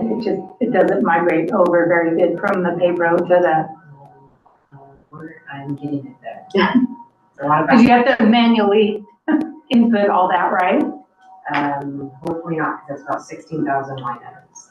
So you're hoping to have an export import into that? An export out of PayPal that reads what Chaz wants, but they're just two totally different levels of systems. Yeah, I think Chaz is kind of old and out of date. Yes. Okay, capital investment grants. We need to start on this, and we talked a little bit about this earlier. And so I'm just gonna read what I want. It's just what I'm thinking. The prior county court limited the scope of these grants to fiber, housing, early childhood education, and infrastructure. And I have received some feedback from district that there's a greater need to expand the scope of these grants. Are you talking about the capital investment? Okay. Just capital investment, because the county court limited for last year and this coming year, the scope. And my hope is we could discuss this on August 21st and make a decision about the scope. Eligible applicants are nonprofits, community service providers, government agencies, and special districts. Prior to the limitation on the scope, contractors, consultants could be paid with these funds, equipment purchases, supplies, materials, over $30,000 because those are special projects grants, and I believe is the 30,000. Is that correct, Brooke? So I just wanted us to talk about it on August 21st to figure out if we're going to, the projects under the limited scope would not be precluded, but opportunities would be more readily available for others to apply outside of housing, childcare, fiber, and infrastructure. And then also we could talk about how we want to do the funding cycle. So it would give us time to think about it before we get there on the 21st and have our thoughts of, I have the old application and then we have the new application. So it's not going to be hard for us to go back if we want to do that. But I wanted to, while we can talk in public, put that, I didn't want to spring it on you on the 21st before you thought it through. Okay. How's that sound? Okay. Is there anything else? Any further business? Just a question about the capital project. Is it the capital projects fund that is typically, that is divided north and south? No, that is special projects. Right, that's special, yeah. Yes. Mm-hmm. So we spent the budget line item for competitive, this is competitive grants. The competitive grants are operational support and capital projects. Correct me if I'm wrong, Brooke. North and south are in a separate line item, is that correct? Yeah, special projects. Okay, so we've spent $1 million out of the $6 million is budgeted for the competitive grants for operational support, or obligated that money. There is a little bit of an issue because there's existing projects that weren't completed that there's been requests for extensions on, and I haven't found a spreadsheet for the capital investments that shows that, and we need to be sure before we allocate that money, or else limit the allocation of that money, just to make sure that those prior obligations, for example, the grade school project is a pending project. There's some other pending projects that's obligated, but there is a separate line item for that, and I think it's $700,000 for last year's projects or prior year's projects. I just want to make sure it's enough so we don't get in a funding issue. We probably won't spend all the money, but we just need to be careful and sure. And were those actually from last year's? Could have been prior year before that. Yeah. Mm-hmm. There were the upper story Chamber of Commerce, second story Chamber of Commerce. Sorry, on that one. Maybe we just didn't get it, but we came to the April meeting and did an extension. Okay. Okay. It could be somewhere. So that's just, Banker Michigan is not a spreadsheet that easily shows that. Right. So we need to create, as we find things, a spreadsheet that shows what's already been obligated, that we budgeted appropriately, and then we have enough money left. No, I think I kind of talked to Brooke about that at one point when we first started, but she was kind of overwhelmed. Yeah. The other ones are great. Uh-huh. Yeah. Who asked for extensions, if their amendment was signed, when they asked for extensions. Yeah, and it's very helpful that you're doing that, because that's a big job. So thank you. So that's really all I had, but I wanted to report what's been going on. And so. Can you get me copies of your? Yeah. Yeah. Sure. Or just email or whatever. Okay. Next meeting, just wanted to make sure, I just put to be announced just because we hadn't talked about the meeting, and I'm prepared for August 21st in Arlington at the Gronquest Building at 10 o'clock a.m. for the next meeting. Is that work? Yeah. Okay. Do we want to have an agenda item work session on capital investment grants? Call it a work session or just an agenda line item and discuss it? Just agenda item. Yeah. Okay. We'll just make it a line item. We could work on it. Talk about it. Agenda item. Yeah. Okay. Okay, is there anything else? No? And you got my note about adding Daleen. Yes. It's been a while since public health has reported, and they've been over a year now, so. Okay, great. It'd be good. Good. Okay. And she participated, I think, in the fires, and helping with some of that. Oh, so, good. With the emergency preparedness. Good. So. Thank you. Is there anything else? I'll be attending a meeting tomorrow with the Korea. Oh, okay. You're gonna go to a Korea meeting, good. Monday, or Friday, it's Okay. Friday, sorry. Did you have anything to report? So are you yet? doing it on Zoom or are you No, going to it? I'm gonna go to it, Oh. yeah. Haven't met anybody and Is there anything for you to report? I went to a Capco meeting on July 26th. They moved into their new building, so life is good. Good. Hopefully they would help more. But I think they reached out to help in Gilliam County, but I think they don't really know what to help with. I see. Okay. I went to a 911 meeting twice, and two different 911 meetings, excuse me. And I'm meeting with Nick Stice, the end of Regional Solutions, the end of the month. He's coming here. I met with Ryan DeGraff from Business Oregon, just trying to get feelers out there, and there's a lot of outreach. It's a big job. Our kid thing is kind of stalled out, hasn't it? For now, but it could resurrect. So that will be down the road. Yeah. We're kind of stuck in limbo now. We're not in the other one, and we're not. So. Yeah, right. Okay. Anything else before we adjourn? Okay, being no further business, this meeting's adjourned.